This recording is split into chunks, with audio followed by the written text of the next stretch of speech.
from wage slavery, then join in the grand industrial band? Would you from misery and hunger be free?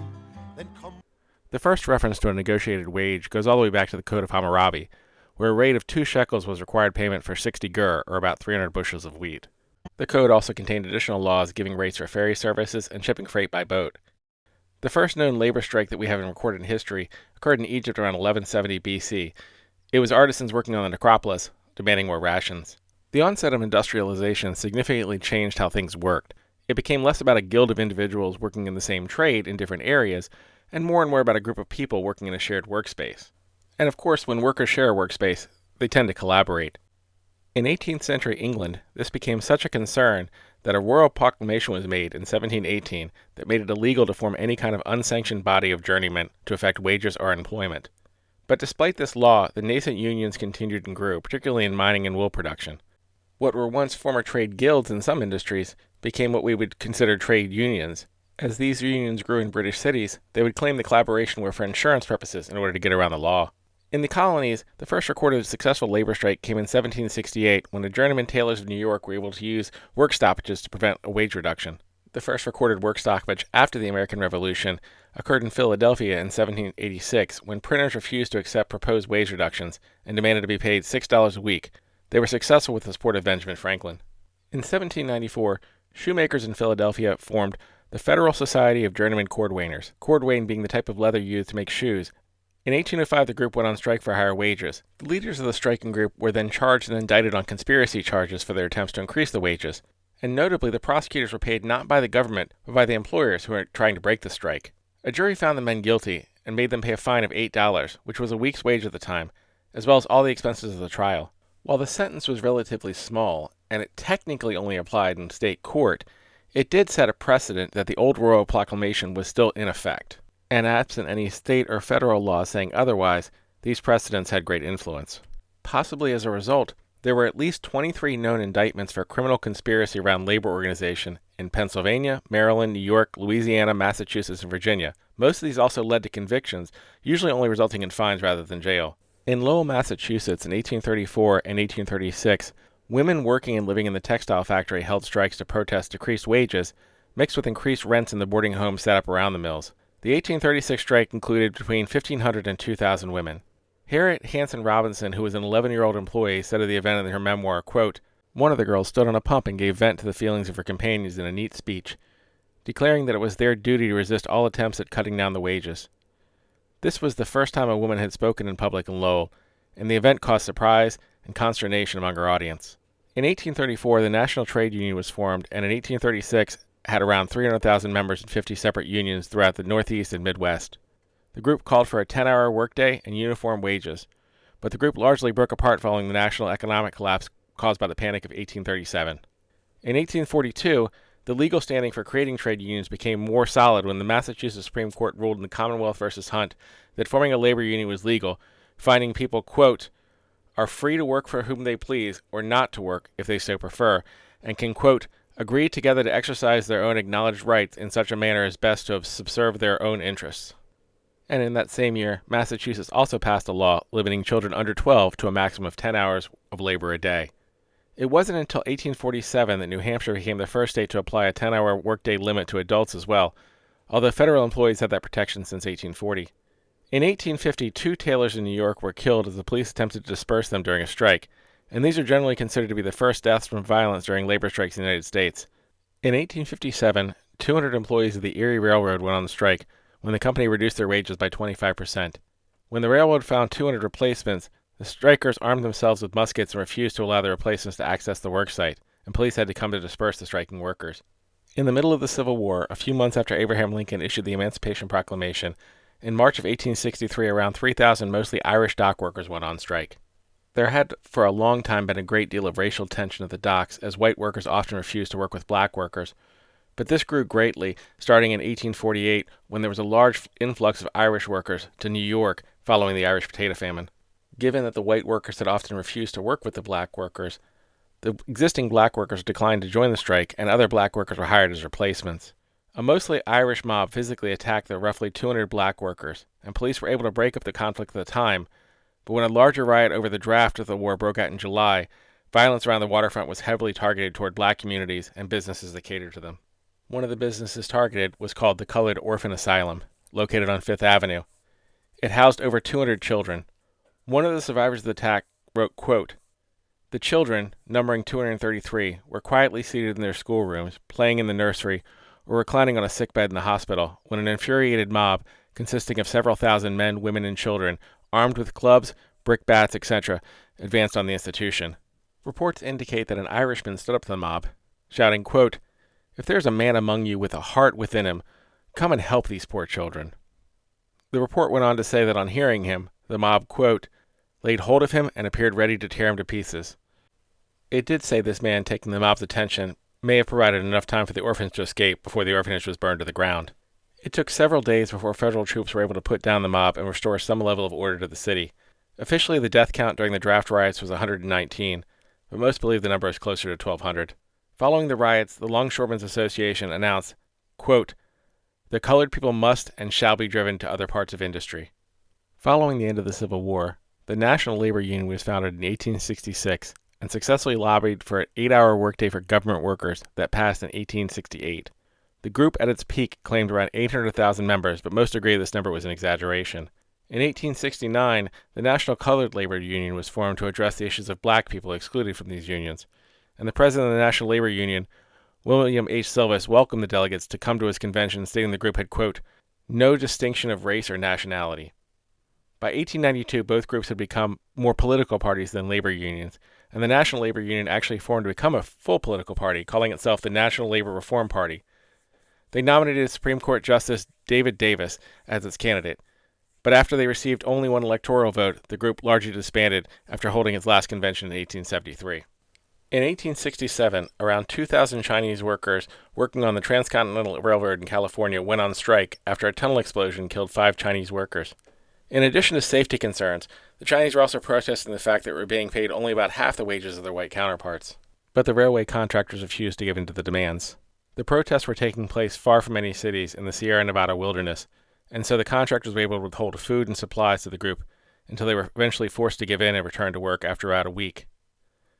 The contractor in charge of the men later wrote, quote, 'If there had been that number of white laborers, it would have been impossible to control them.' He described the strike by saying, quote, 'This strike of the Chinese was just like Sunday all along the work. These men stayed in their camps, that is, they would come out and walk around, but not a word was said. No violence was perpetrated along the whole line.' Another executive for the railway by the name of Mark Hopkins advocated for bringing in black freedmen for the remainder of the project to prevent any further strikes, saying, quote, 'A Negro labor force would tend to keep the Chinese steady, as the Chinese have kept the Irishmen quiet.' But rather than follow this advice, instead the railroad sent a well-armed and presumably well-paid group of white men to secure the camps going forward. In September of 1869, a massive fire broke out in the Avondale mine near Plymouth Township, Pennsylvania. 108 miners died when a fire broke out and collapsed the only shaft in and out of the mine, suffocating them. A union organizer named John Siney reportedly spoke to the crowd of thousands of miners that they were recovering their bodies later, saying, quote, 'Men, if you must die with your boots on, die for your families, your homes, your country. But do not longer consent to die like rats in a trap for those who have no more interest in you than in the pick you dig with.' This led many to join the Union.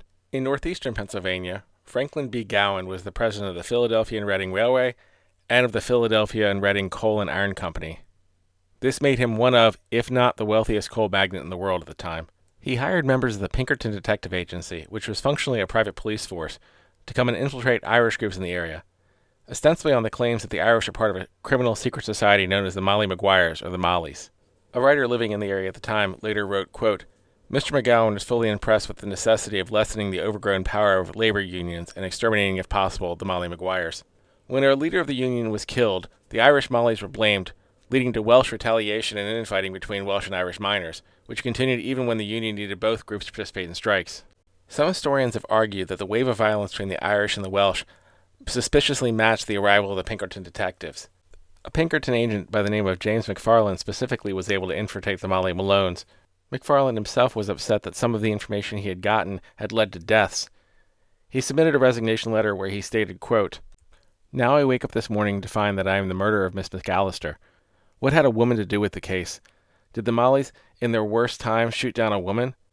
If I was not here, the vigilante committee would not know who was guilty, and when I find them shooting women, in their thirst for blood, I hereby tender my resignation to take effect as soon as the message is received. It is not cowardice that makes me resign, but just let them know that I have it now. I will no longer interfere, as I see that one is the same as the other, and I am not going to do the accessory of murder of women and children. I am sure the Mollies will not spare the women so long as the vigilantes has shown an example. After a particularly bloody November, with murders on both sides, special police were brought in and the strike was broken up. Gowan was allowed to be a special prosecutor on the murder trials that followed, which led to the arrest and execution of a number of union leaders. A county judge would much later write of the event, quote, "The Molly Maguire trials were a surrender of state sovereignty. A private corporation initiated the investigation through a private detective agency. A private police force arrested the alleged offenders, and private attorneys for the coal companies prosecuted them. The state only provided the courtroom and the gallows." When the mine owners couldn't divide the striking workers into infighting, they found other solutions. In January of 1873, around 6,000 coal miners in northeastern Ohio and northwestern Pennsylvania went on strike. By February, the number grew to 7,500. The mine companies initially tried to break the strike by bringing in 300 black workers from Virginia, but had even greater success thanks to the influx of Italian refugees coming to America around that same time as economic refugees from southern Italy. Thanks to railroads, these groups could now be brought in great numbers and great distances in a very short amount of time, decreasing the power of local labor strikes. None of the men who were brought in were aware they were being brought in as replacement workers. They only found out when they were physically attacked. One Italian man was murdered, but having signed contracts and being brought on one-way tickets, they had little choice, and the mining company accomplished the goal of breaking the strike without addressing either wage or safety concerns. A copy of the Engineering and Mining Journal that was published in January of 1873 wrote of the event, quote, "The experiment succeeds so well that other proprietors will probably follow suit." In 1873, the National Labor Union, for all intents and purposes, collapsed, leaving a vacuum in national organization that began to be filled by other groups, some formally and some informally. But the problems weren't just in the mines. In 1874, a fire broke out in a textile mill in Fall River, Massachusetts, known as the Granite Mills. 23 people were killed, most of them young girls, one of whom was only 5 years old. Throughout 1877, railroad workers' strikes broke down in several locations when the Baltimore and Ohio Railroad cut wages for a third year in a row. Strikes spread out all along the railway, up north to New York, down to Maryland, and west to Missouri and Illinois. In Martinsburg, West Virginia, striking workers refused to let freight trains pass, and the government called out militia to disperse the strike and let the trains go. As the militia attempted to flip a train switch, shots were exchanged, wounding a militiaman and killing a striker when he returned fire. Newly elected President Rutherford B. Hayes sent troops to Martinsburg, getting a bill from the railway in the process. But the strike then moved to Baltimore and Pittsburgh, where violent clashes ensued, and over the next 52 days, with estimates of around 100 people being killed in various clashes at many of the railway hubs along the B&O. When news of these strikes reached California, the railways there had already at this point rescinded the call for wage cuts. But the branch of the Workingman's Party had already called for a protest rally on July 23, 1877. A crowd of between 8,000 and 10,000 gathered to voice their frustrations and anger over a long recession that had started with the Panic of 1873 and was still continuing 4 years later. With the threat of the wage cut now removed, the crowd turned their attention to another scapegoat: Chinese immigrants. Historian Selig Perlman wrote of the event, quote, "Everything was orderly until an anti-coolie procession pushed its way onto the audience and insisted the speaker say something about the Chinese. This was refused, and thereupon the crowd, which had gathered on the outskirts of the meeting, attacked a passing Chinaman and started to cry, 'On to Chinatown!' Over the next 3 days, the people of San Francisco's Chinatown were terrorized, with their shops destroyed and at least 4 killed before authorities were able to gain control of the mob and bring some order back to the city." This event was not unique, but part of an ongoing trend. The Knights of Labor had formed in 1869, but grew in influence and power following the collapse of the National Labor Union in 1873. They were open to workers of nearly all professions, claiming to ban only, quote, "bankers, land speculators, lawyers, liquor dealers, and gamblers from joining." But there was also at least one other group that was unwelcome to them: Chinese workers.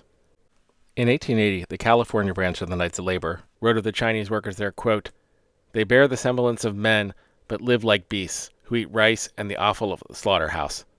Nationally, the Knights of Labor actively lobbied for the Chinese Exclusion Act in 1882, and their members were involved in organizing both the Rock Springs Massacre in Wyoming, where at least 28 Chinese miners were murdered by a white mob, and the Seattle riots of 1886, where an estimated 350 Chinese were forced from their homes and taken to the pier to be put on steamships until authorities arrived to intervene and protect them.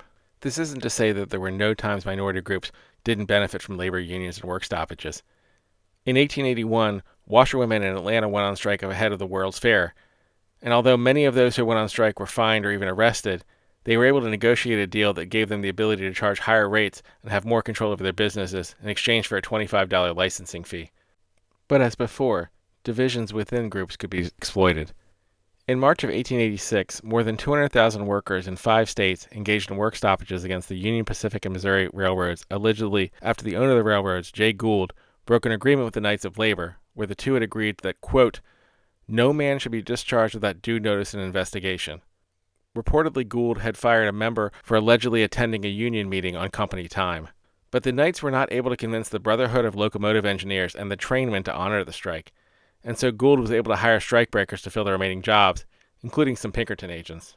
And public opinion began to shift against the striking workers when on April 3rd, a sheriff's deputy was shot and killed in a confrontation in Fort Worth, Texas, with 2 other officers wounded.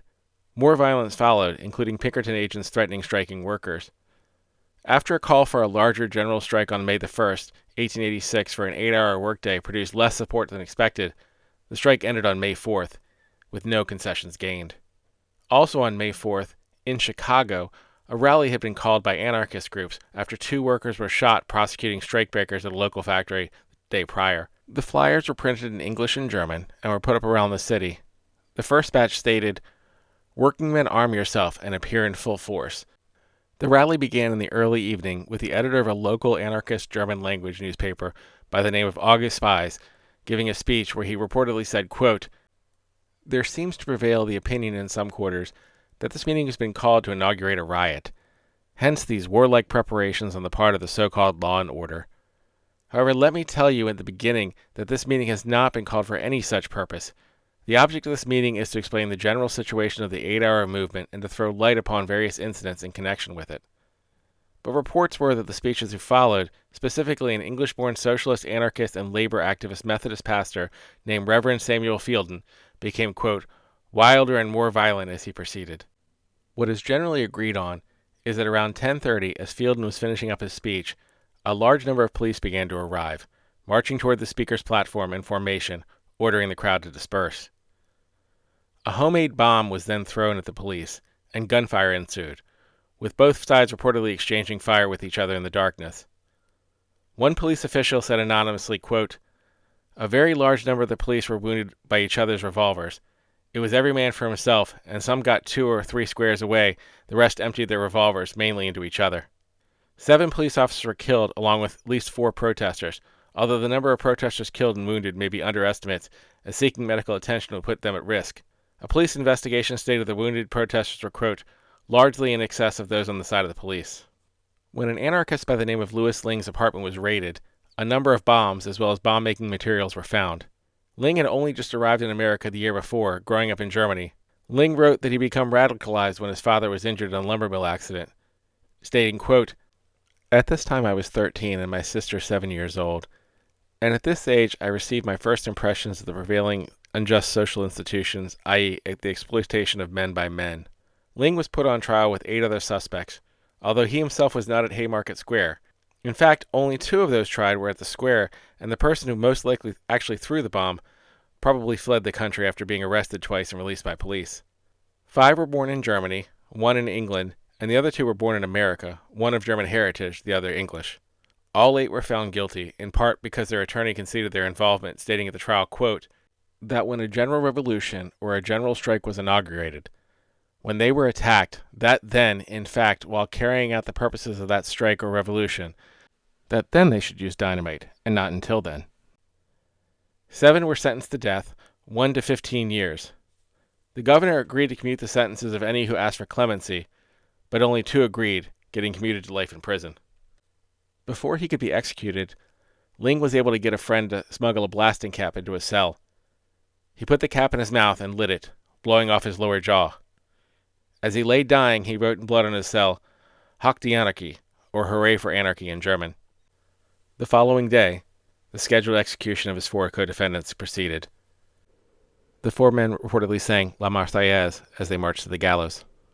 The day after the Haymarket bombing, on the other side of Lake Michigan, in the Bayview area of Milwaukee, approximately 1,500 mostly Polish workers marched toward a large manufacturing mill as part of a protest for an 8-hour workday. Over the previous 2 days, protesters had shut down nearly every factory in the city and were expected to continue on to the steel rolling plant. As a result, the state militia prepared and lined up on a hill near the factory to wait for them. When the militia ordered the crowd to stop, the marchers ignored them and continued on. When they got about 200 yards away, the militia opened fire, killing 7 people, including a 13-year-old boy. But the coverage of this event paled in comparison to the Haymarket bombing. The publicity and trials around the Haymarket bombing led to divisions within the labor movement. The president of the Knights of Labor, Terence Powderly, condemned the so-called Haymarket 8, but other local groups protested the arrests. The Knights of Labor also faced competitions as new organizations began to emerge, specifically the American Federation of Labor.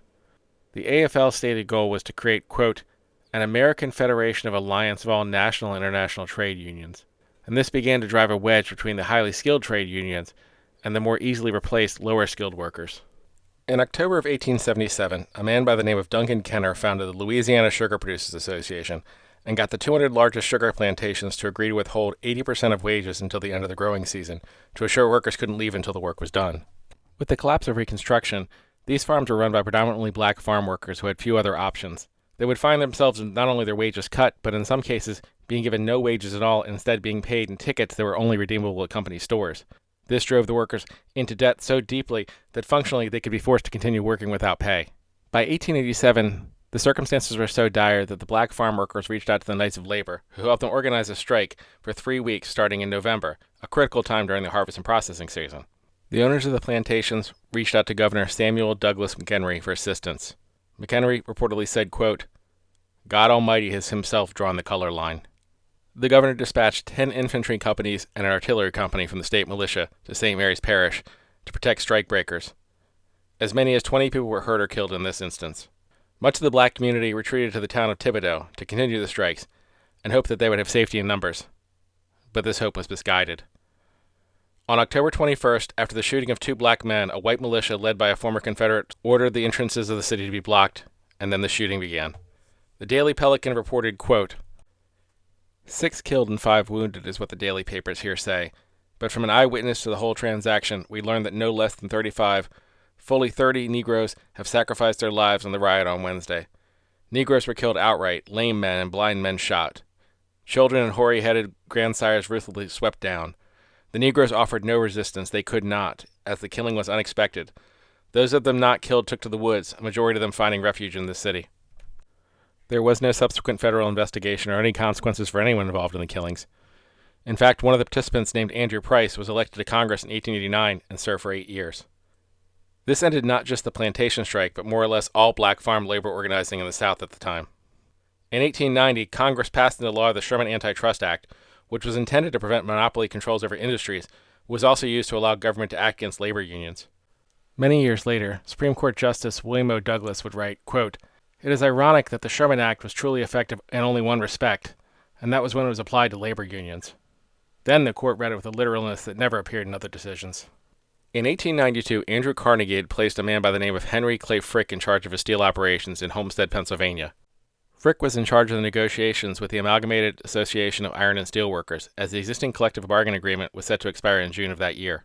While Carnegie claimed publicly to be in support of labor unions, he knew Frick's viewpoint when he hired him, as Frick had written to Carnegie in a letter, quote, the mills have never been able to turn out the product they should, owing to being held back by the amalgamated men. The two sides could not reach agreement, and arguably this was the plan by Frick, as he had clearly prepared for a lockout.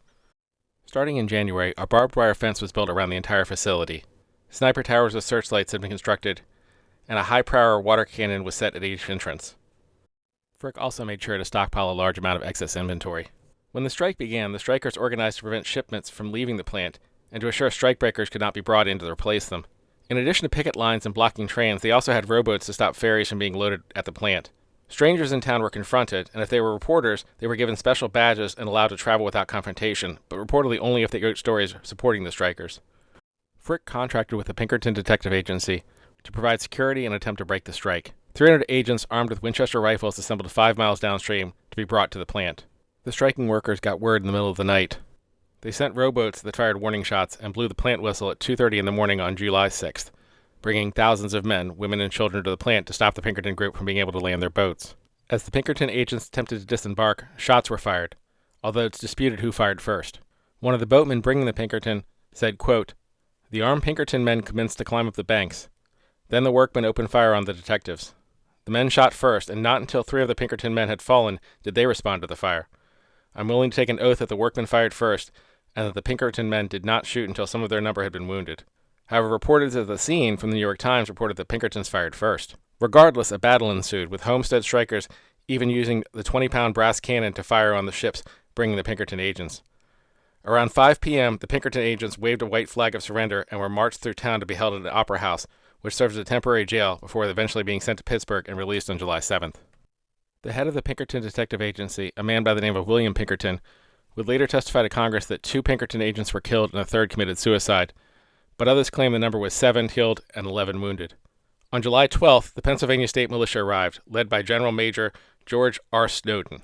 Snowden made it clear to the strike organizers they were supporting the steel mill owners, as the strikers were in violation of the law in his view, and said to them, quote, "I want you to distinctly understand that I am the master of this situation." 4,000 troops directly surrounded the plant, and another 2,000 took up positions on hillsides surrounding it. Strikebreakers were brought to restart the plant, and furnaces were relit and running by July 15th, although reportedly there was a racial fight on the July 22nd between the black and white non-union strikebreakers brought to the plant. The union pleaded to political representatives for negotiations to be reopened, but Frick refused. On July 23rd, an anarchist from New York State by the name of Alexander Berkman was able to gain access to Frick's office and stab him in an attempted assassination. Frick survived, and the attempt only further hurt the union in terms of public support for the strike. By August 12th, the plant was operating at full capacity with the strikebreakers, and the union, for all intents and purposes, collapsed, voting to return to work on the terms they had previously refused. What was called the Panic of 1893 led to a 4-year recession. In 1894, in Cripple Creek, Colorado, miners went on strike when the owners of the mines attempted to force a 10-hour workday at the same rate paid for 8 hours previously. Gun battles between the striking miners and hired police went on for months. But in this instance, the governor of Colorado, a man by the name of Davis Hanson Waite, who was a member of the Populist Party, sided with the miners by declaring the mine company paid police force was illegal. The mine owners refused to disband their forces, but now they found themselves in a standoff with the state and the miners, and realizing they would need to pay for the police force without getting the revenue from the mine if things continued, agreed to the strikers' demands. But this was the exception, not the rule. In 1894, Eugene Debs organized a boycott of the Pullman passenger trains after the Pullman factory laid off and reduced wages of workers during the recession. This involved an estimated 250,000 workers in 27 states, but was not supported by the American Federation of Labor, which represented the more highly skilled conductors and engineers. President Grover Cleveland's government intervened with an injunction against the strike. Debs called for his supporters to ignore the injunction, stating, quote, "Strong men and broad minds only can resist the plutocracy and arrogant monopoly. Do not be frightened at troops, injunctions, or a subsidized press. Quit and remain firm. Commit no violence. American Railway Union will protect all, whether member or not, when the strike is off." But words are words, not actions. Federal troops were sent to Chicago and throughout the country to assure the trains ran, citing the Sherman Antitrust Act. During the strike, 30 strikers were killed, 57 others wounded, and the property damage was estimated around $80 million. The strike was broken, and labor unions gained more negative coverage, and Debs ended up spending 6 months in prison for violating the federal injunction. In August of 1897, miners in Pennsylvania faced a combination of layoffs, pay cuts, and increases in fees for miners living in the company-owned towns. Short-term work stoppages and compromises went back and forth for a few weeks, until on September 3rd, around 3,000 miners shut down 4 mines in the area. This soon grew to between 8,000 and 10,000 miners. The mine owners asked for assistance from the local sheriff to come arrest protesters, as their private force was too small, but initially he refused. But on September 10th, between 300 and 400 unarmed miners, mostly Slavic and Germans, marched toward a mine near the town of Lattimer, and law enforcement in the area came to ask them to disperse. They were largely ignored, and when the sheriff attempted to take an American flag from one of the protesters, a fight ensued. The sheriff and his men opened fire, killing 19. A witness described the event by saying, quote, "I was with the strikers when the shooting occurred. When we approached the sheriff, he walked to the middle of the road and told us to stop. Some few of the men went forward, and I then heard 2 volleys from the deputies. None of the strikers was armed. I was shot in the right arm, and as I started to run, I was shot in the right leg, the ball entering from the back and coming out in the front. The National Guard had to be called out to calm tensions, and the sheriff and 73 deputies were put on trial. Despite medical evidence showing that nearly all of those who had been shot were shot in the back, the sheriff and the deputies were all acquitted. In 1898, Teddy Roosevelt signed the Erdman Act, which called for third-party negotiations in labor disputes. But most historians agree this was largely ineffective even before it was ruled unconstitutional in 1908. In 1903, the Department of Labor and Commerce was created as a full cabinet position. It was eventually split into two separate departments in 1913. In 1906, at a General Electric plant in Schenectady, New York, rather than refusing to work, the striking workers also physically sat down and refused to leave for a period of 65 hours. They were protesting 3 co-workers being fired, and while sit-down strikes had occurred before, this was the first recorded strike that continued overnight. However, the fired workers were still not rehired by the company. In 1909, women in the Garment District of New York held a successful strike to protest some of the safety conditions and low wages, but it wasn't enough to prevent the Triangle Waistcoat Factory tragedy 2 years later. A fire broke out on the 8th floor of the factory. Executives on the 10th floor were immediately notified and they were able to escape, but the workers on the 9th floor were not. Only one door on the entire floor was unlocked for the workers to escape through once the fire was discovered, and the one fire escape collapsed while the workers, mostly women, tried to flee. 146 people died in the fire. A witness described the scene by saying, quote, "Word had spread through the East Side, by some magic of terror, that the plant of the Triangle Waste Company was on fire, and that several hundred workers were trapped. Horrified and helpless, the crowds, I among them, looked up at the burning building, saw girl after girl appear at the reddened windows, paused for a terrified moment, and then leaped to the pavement below, to land as a mangled, bloody pulp. This went on for what seemed a ghastly eternity. Occasionally, a girl who had hesitated too long was licked by pursuing flames, and screaming with clothing and hair ablaze, plunged like a living torch to the street. Life nets, held by the firemen, were torn by the impact of the falling bodies." A year later, in 1912, Massachusetts passed a law shortening the work week from 56 hours to 54 hours. Factory workers increased the machine speed and demand on production to compensate for the lost 2 hours, but also decreased daily wages, citing the lost 2 hours. Conditions for the workers, who were mostly poor immigrant women, were already desperate, with half of the children in the community dying before the age of 6, and an average life expectancy of just 39 years old. One woman testified before Congress, quote, "When we eat meat, it seems like a holiday, especially for the children." A strike started in January in the frigid Northeast. The mills turned fire hoses on the striking workers, who responded by throwing ice back at the buildings, reportedly breaking windows. Some of the striking women were then charged with destruction of property and sentenced to a year in jail, with the judge saying, quote, "The only way we can teach them is to deal out the severest sentences." When an Italian immigrant by the name of Anna Lapizzo was murdered almost certainly by police, the local authorities tried to frame union organizers in order to break the strike, but this had the opposite effect. The striking women rallied behind the union organizers and arguably became quite radicalized. For example, it was reported that, quote, "A group of enraged Italian women happened upon a lone policeman on an icy bridge. After stripping him of his gun, club, and badge, they sliced the officer's suspenders and took off his pants, a humiliation technique popular with the disorderly women of Lawrence, and dangled the officer over the freezing river." The abuses by the police against the women and the children who worked at the factory were reported widely nationally and drew attention and condemnation. As a result, the striking workers were not only able to negotiate back the wages, but a wage increase as a result. The union organizers who were charged and framed were both acquitted, as all witnesses testified both men were miles away at the time of the murder. One of the men, by the name of Joseph Eder, gave closing arguments in his own defense. Speaking to the district attorney, he said, quote, "Does Mr. Atteel believe for a moment that the cross or the gallows or the guillotine, the hangman's noose, ever settled an idea? It never did. If an idea can live, it lives because history adjudges it right. And what has been considered an idea constituting a social crime in one age has in the next age become the religion of humanity. Whatever my social views are, they are what they are. They cannot be tried in this courtroom." That same year, Massachusetts passed the first minimum wage law, but even this exceptional win didn't come without a cost. In addition to the death of Anna, another Syrian woman was bayoneted to death, and a Lithuanian man was beaten to death for wearing a pro-union pin. Government-supported violence was very common during this time in addressing strikes. In 1914, striking coal miners were attacked by the Colorado National Guard, leading to the death of at least 19, including women and children. Throughout the rest of the strike, estimates of between 69 and 199 people were killed. In 1916, around 300 union organizers traveled to Everett, Washington, and were met at the docks by 200 armed men led by a local sheriff. As their boat pulled into the docks, the sheriff reportedly asked, "Boys, who's your leader?"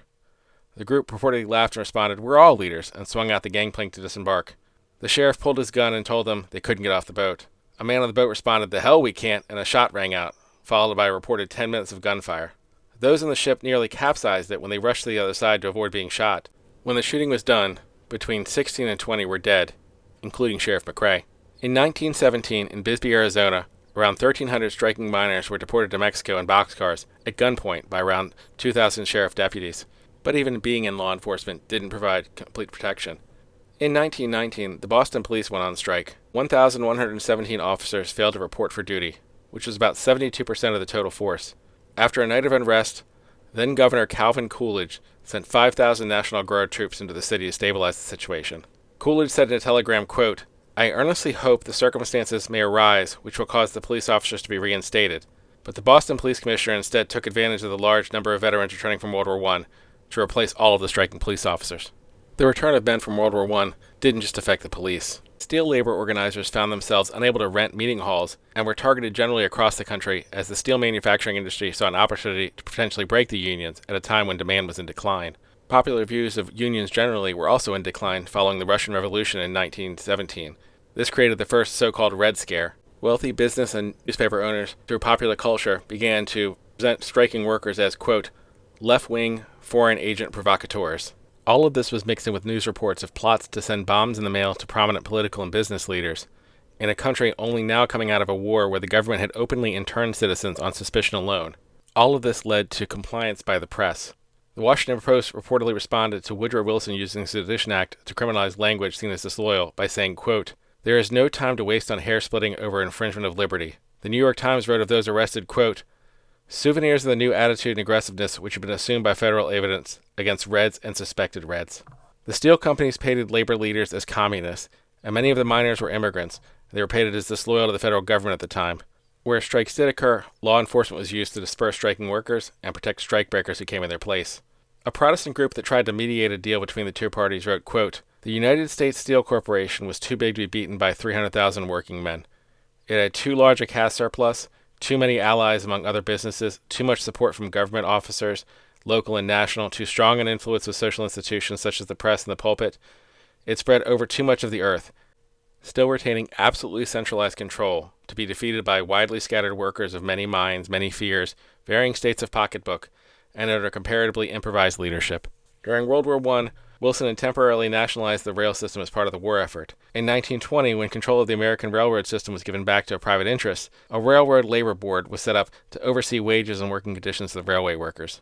In 1922, in the middle of a post-war economic boom, the board announced a 12% wage cut for repair and maintenance workers, but not the conductors, engineers, firemen, and trainmen who were more highly trained and therefore more difficult to replace. These groups, not being personally affected, did not join in a strike against the wage cuts. Additionally, many of the unions that did decide to go on strike specifically excluded black workers, giving black workers little incentive to join with the strike and withhold their labor. As a result, railroads were generally able to find replacement strikebreakers. While there were a number of incidents of attack on strikebreakers by strikers and on strikers by law enforcement, both private and government sanctioned, President Warren Harding supported the railroad and supported the strikebreakers, stating of them, quote, "the same indisputable right to work as others have to decline work." A federal judge filed an injunction against the striking workers, and the strikes mainly ended. When the stock market crashed in 1929, unemployment soared to 25%.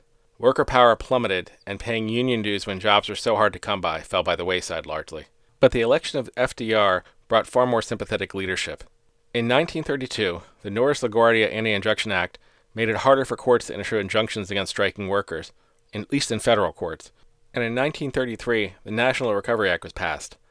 The law stated, quote, "Employees shall have the right to organize and bargain collectively through representative of their own choosing, and shall be free from the interference, restraint, or coercion of employers." In the year that followed, the number of labor stoppages doubled, but violence against them did not cease. In Minneapolis, in 1934, the Teamsters Union called for a general strike. Over the months that followed, violence led to the death of 2 special deputized police, as well as the police shooting 2 of the strikers and wounding an estimated 67 others in a single-day event that became known as Bloody Friday. A governor's report stated, quote, "Police took direct aim at the pickets and fired to kill. Physical safety of the police was at no time endangered. No weapons were in the possession of the pickets." On August 21, 1934, federal mediators largely supported the union's demands in the final settlement, showing that unlike in the past, labor organizers could at least look to the current federal government as an ally rather than an obstacle.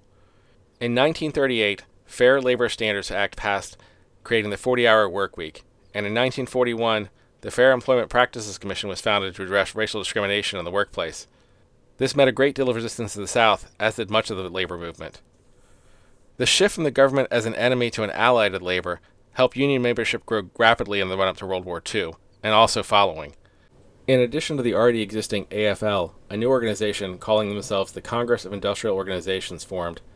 The two had a rivalry before finally joining to become the AFL-CIO in 1955. And while union membership was growing rapidly, it didn't come without some pushback. A series of strikes following the end of World War II came as inflation soared to 8%, and in 1945, all the way up to 14%. Because of this inflation, the Democratic Party became less popular, and the Republican Party was able to take control of both houses of Congress for the first time in decades, passing the Taft-Hartley Act. This act added restrictions on how unions could conduct strikes and address union demands, some of which were seen as abuses of power by the union. For example, unions could no longer force companies to give specific jobs to specific employees. It added additional restrictions on requiring union membership as a condition of employment, called closed shops, and allowed states to pass, quote, right-to-work laws that made the practice illegal. It added 60 days notice windows for strikes and lockouts, as well as national emergency provisions, and made solidarity strikes by unions not directly involved in the negotiations unlawful. It also added, as part of the certification of unions, a requirement that they file affidavits that they were not communist. This led to a purge of some of the unions in the CIO specifically.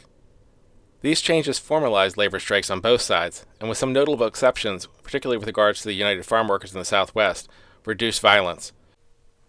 When the AFL and CIO merged in 1955, union membership was arguably at its peak, with about a third of American workers belonging to a union of some kind. Since that time, there has been a steady decline in union membership. And as union power declined, so did its influence. In 1980, the first and so far only president who was a union leader or even a union member became president, Ronald Reagan. A fact he frequently touted on the campaign trail. In spite of this, most unions did not trust Reagan enough to support him, given he was running as a Republican, and the Republican Party's opposition to unions had been clear going back over a century at that point. An exception was the Professional Air Traffic Controllers Organization Union. They had been unhappy with deals made with Jimmy Carter, and knew whoever won the election would control the Federal Aviation Authority, who renegotiated their contract. Reagan sent a letter to the president of the union, Robert Pauley, which read, quote, "I will take whatever steps are necessary to provide our air traffic controllers with the most modern equipment available, and to adjust staff levels and workdays so they are commensurate with achieving the maximum degree of public safety."